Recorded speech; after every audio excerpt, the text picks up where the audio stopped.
This is the Farm Monitor. For over 50 years, your source for agribusiness news and features from around the Southeast and across the country, focusing on one of the nation's top industries, agriculture.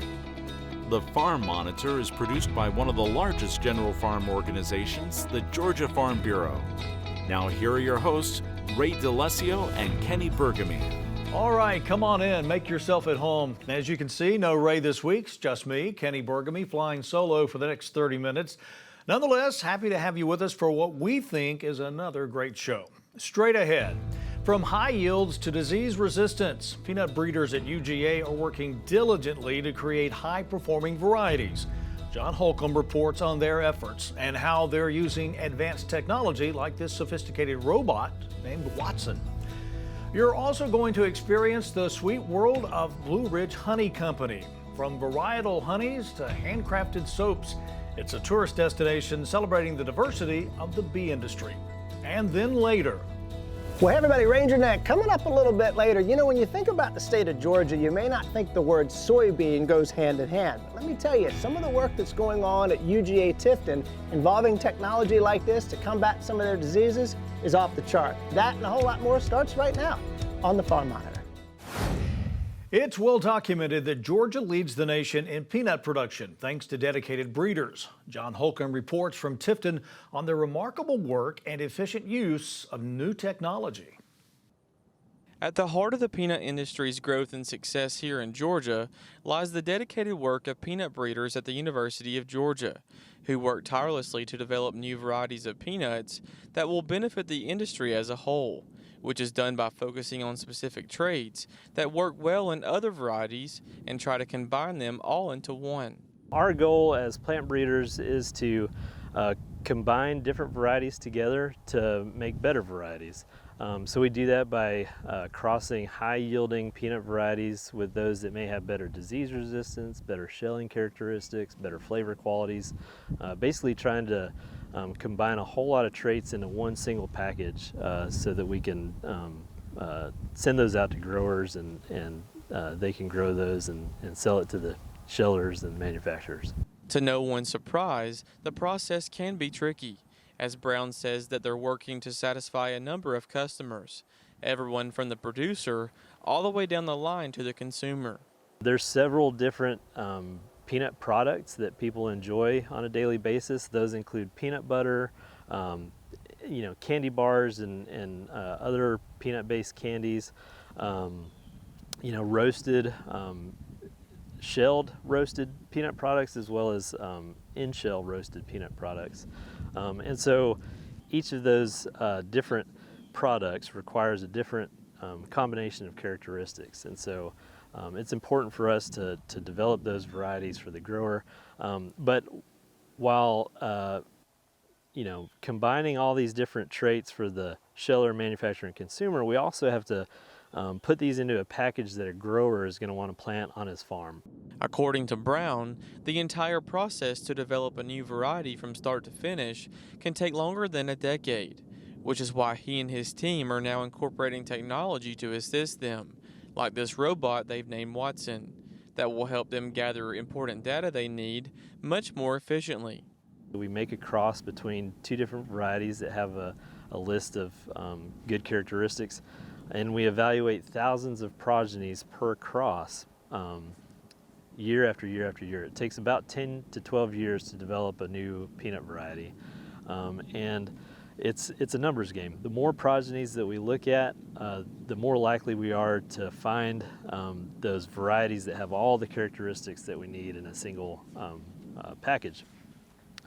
So one of the things that we're doing is we're incorporating new technologies to help us process more progenies each year. We're using high throughput phenotyping. We're using high throughput phenotyping in the way of drones and UAVs, aerial drones. We're using now a ground-based phenotyping robot. And then we're also using some high throughput seed sorters that look at the oil characteristics non-destructively in a very high speed fashion.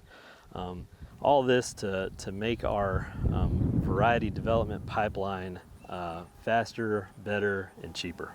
Reporting in Tifton for the Farm Monitor, I'm John Holcomb. There are more than 300 different types of honeys produced here in the United States, each with their own distinct color and flavor. One operation in the Blue Ridge Mountains gives customers a taste of that diversity, as well as an education on the bee industry. Damon Jones has the story. There's plenty of buzz surrounding the Blue Ridge Honey Company, where people can find candles, soaps, equipment, and of course, honey. It's a business started up by the husband and wife team of Bob and Suzette Benny after getting into the bee industry in unique fashion. I read a book, honestly, got real interested just by reading. I'm one of those rare people that read a book, thought I would really enjoy it, and decided I wanted to be a commercial beekeeper before I even stuck a finger in a beehive. Most people think it sounds romantic and wonderful and fun, and then once they try to make a living at it, they find out this is actually really hard work, and of course you get stung along the way from time to time. That passion for honey is readily apparent as soon as you walk in the doors, as it highlights a number of different varieties from all around the country. It's a honey shop, that's the main thing.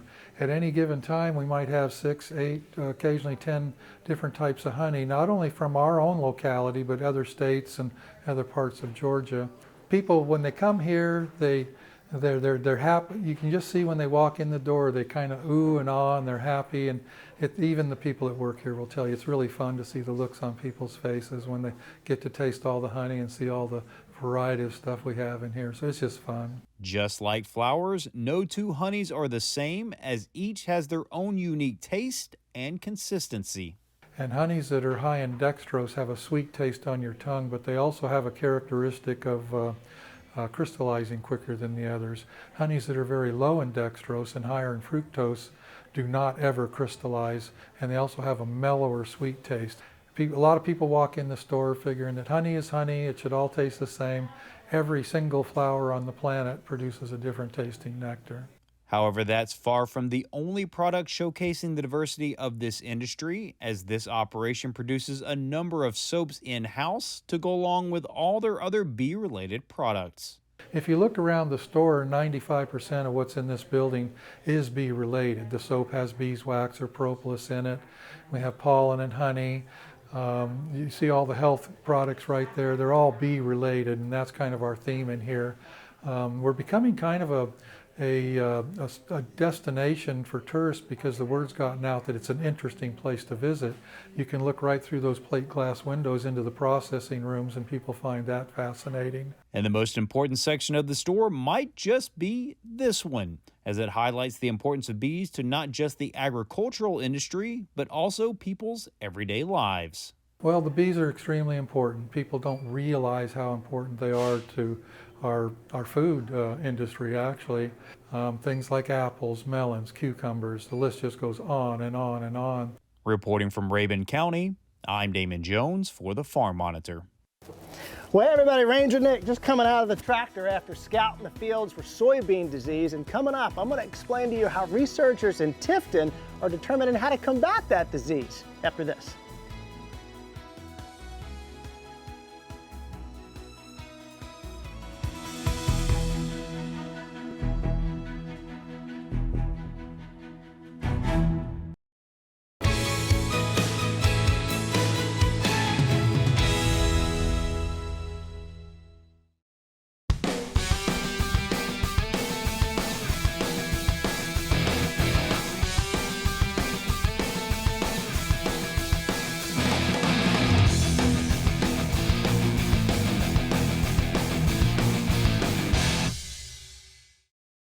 Well, I'm down here on the campus of the University of Georgia in Tifton, and when you think about the word soybean, how many of you think about a state that begins with the letter I? Illinois, Iowa, maybe not Georgia, but let me tell you something. There's an individual that knows a thing or two about soybeans and how they got started here in Georgia, and that's Dr. Bob Kimmerite. Hey, Doc. I appreciate you coming down here. Always a pleasure, my friend. Goodness, always a pleasure. Heard so many great things about this guy, and to get a chance to do a segment together with him is such a special thing. So, Doc, we're standing out in the field now that I promised the folks at home there were soybeans out here not too long ago. That's correct. But we're looking at this, and there's not a whole lot of stubble. There's not a whole lot of debris. you just harvested soybeans. Where did they go? Where did all that stuff go? One of the most important things in my world of diseases and nematodes is we want to get that material broken down. We want to get it to rot. We want to get it turned under.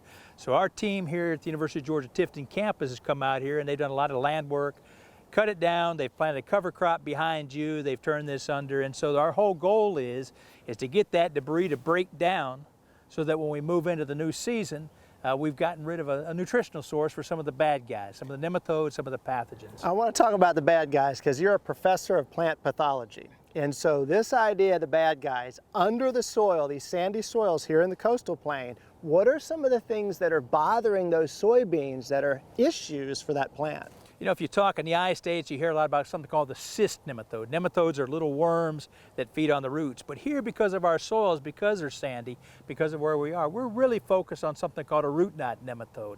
Damages those roots, causes galls and bumps on them, starves the plant of nutrients. By getting in there and cleaning these fields up, and by rotating, we can help to try to reduce that problem in our soybean crop and our other crops as well. And you know, one of the things I learned about from Dr. Bob here is that soybeans, when you think about Georgia, we may not have the acreage that some of the I-States do, about 150-some thousand acres, but the impact that the University of Georgia is having on those soybeans is great. So what I want to do now is go into the lab and I want to explore some of the other ways that Dr. Bob is looking at disease. So let's go there now. Now we're in a lab, and Dr. Bob, what would we be looking at here with this kind of a microscope that's intimidating me a little bit here? What are we doing? Well, basically what we are is back to 2004 in a way, because everything you're seeing right now was an investment by the United Soybean Board and the Georgia Commodity Commission for soybeans, an investment for national vigilance against soybean rust, which 100 years after it's first discovered gets to Georgia and gets to the United States.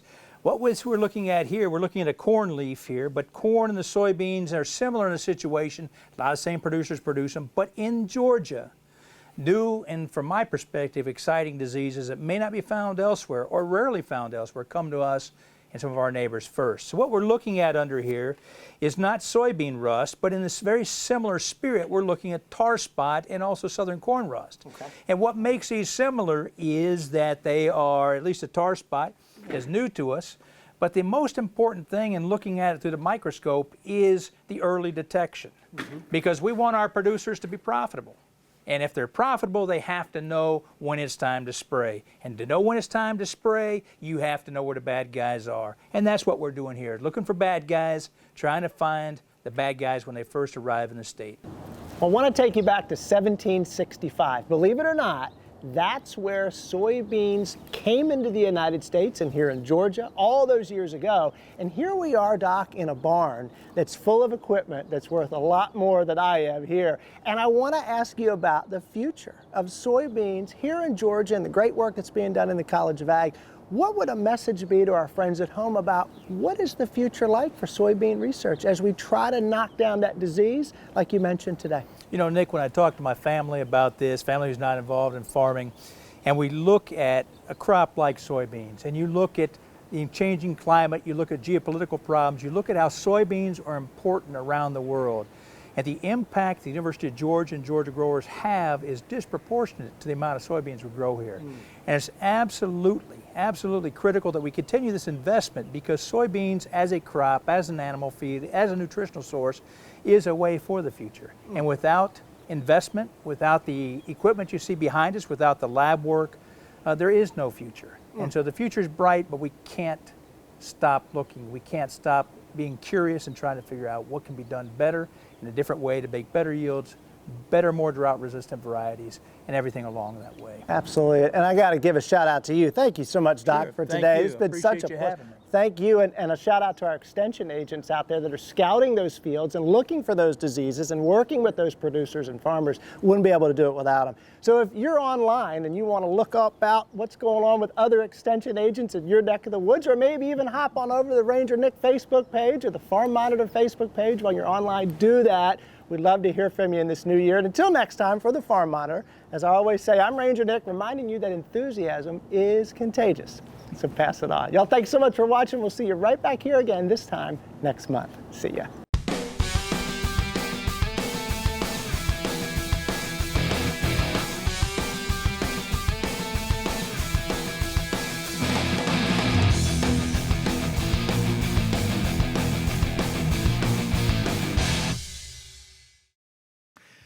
Nick, great job as always. Now, when we come back, we're getting you ready for the big game. Simple yet delicious recipes that'll be the highlight of any football party.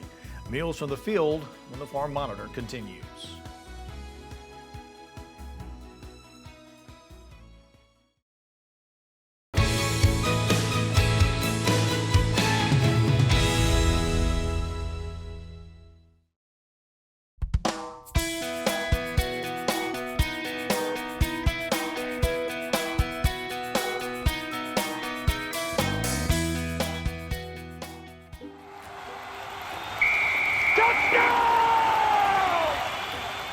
Well, of course, the college football season is over. We now have a new national champion, and in just a few weeks, the NFL will crown its champion as the Super Bowl looms on February 11th. And to get you ready for the big game today, Dr. Tracy Brigman and I are cooking up some recipes, very quick recipes that'll help you and your crowd or whoever you're having over to watch the game have a good time, have some good eats. As you can see, we have our favorite teams on, some of which at the time of this taping are still in the playoffs. Others are out. Goodbye. See ya next year. Anyway, enough of that. I won't get on that. But how are you? Good to see you again. I am good. Happy New Year. Happy New Year to you. So like you said, or like I said, quick, easy recipes today, starting with one of my favorites. Yes, so we do appetizer nights a lot in our house, and we do 5 or 6. I'm going to show you 3. This one is a standard. I change things up, but we always do loaded potato bites.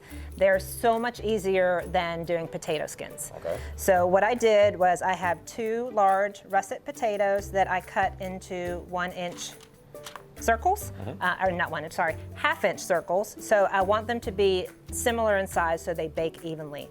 I have these soaking in water so they didn't brown, but I'm gonna dunk them in butter so that they cook up nice and brown. And once I have them good and buttered up, I have my oven preheated to 400. I'm gonna put them in the oven, bake them for 15 minutes on one side. Then I'm gonna flip them over, bake them for 15 minutes on the other side till they're tender and brown. So I have bacon that I cooked ahead of time, crumbled it up, and then if you wanna go ahead and put some cheese on top of that. Oops, my fingers have butter all over them. Get some of that. Yep. So once I top it with bacon and cheese, I'm gonna put it back in that 400-degree oven for about between 5 and 10 minutes until the cheese melts. Okay. And it's gonna look like that. All right, so moving right along. Right, so I discovered wonton wrappers, and they are about my favorite appetizer for any occasion, because you can make little cups and then you can fill them with whatever you want. So I'm gonna make 2 different wonton cups. One's gonna be a taco, which is family favorite, and the other one is gonna be a chipotle lime shrimp. That's a twist. Yeah, so you have your wonton wrappers, and you just take them and you put them in your muffin tin. You want to they don't have to be perfect in there, but you want to try to make sure that they don't fold over on each other, because then it makes it hard to fill. So fill up my muffin tin. I'm going to spray a little bit in it to help it brown with nonstick cooking spray. I'm going to put this in the oven at 350 degrees, and I'm going to bake it for 5 to 7 minutes. It doesn't take long. It does not take long. So I've burnt them before. Oh yeah, so I want them nice and brown. So we're gonna work on the chipotle lime shrimp. Okay. And so I'm going to have 1 tablespoon of olive oil and 1/4 teaspoon of salt, 1/2 teaspoon of chili powder, and this is 1 lime that I juiced. I'm just gonna mix that together. And then I'm gonna toss my shrimp in it. So there's 1 shrimp per wonton wrapper. So you can make as many as you want. I'm doing 12 shrimp and 12 taco meat.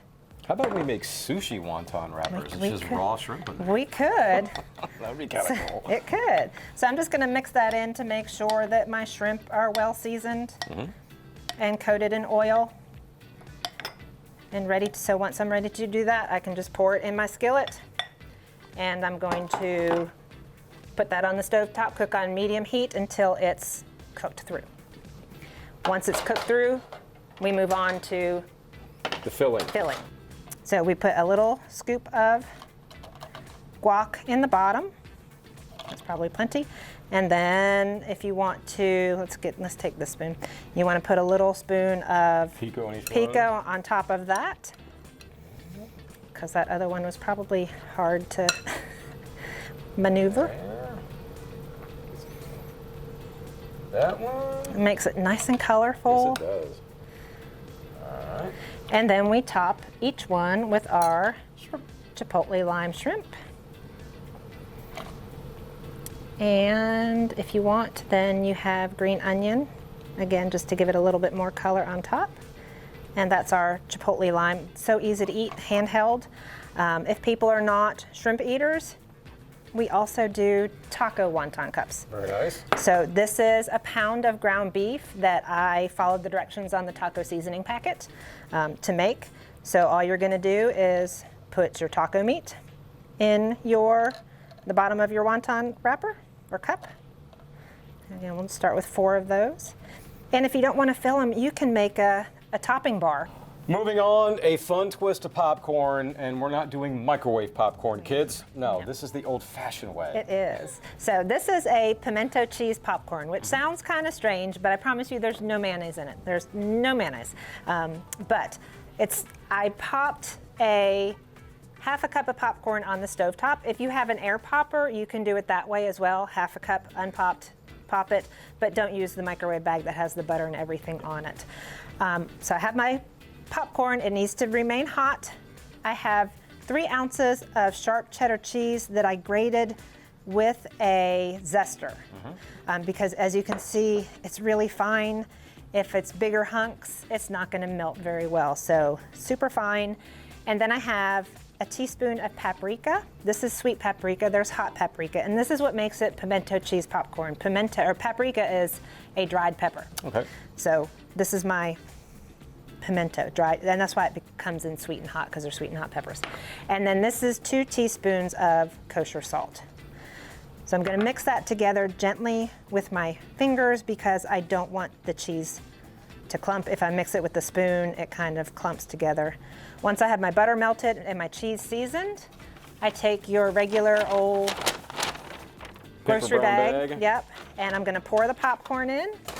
So if you wanna hold that open,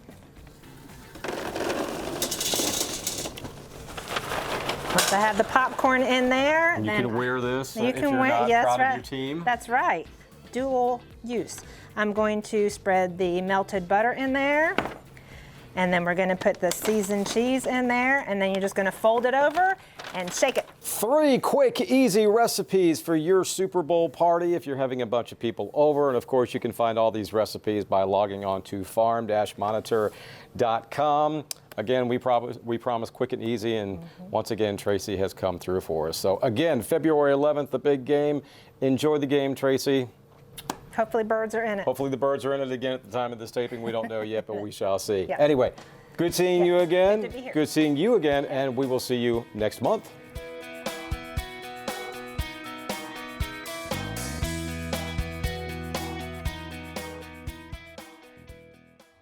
Ray, Tracy, thanks so much. And thank you for watching. Take care, everybody. Stay safe, and we'll see you next time right here on the Farm Monitor. Have a great week.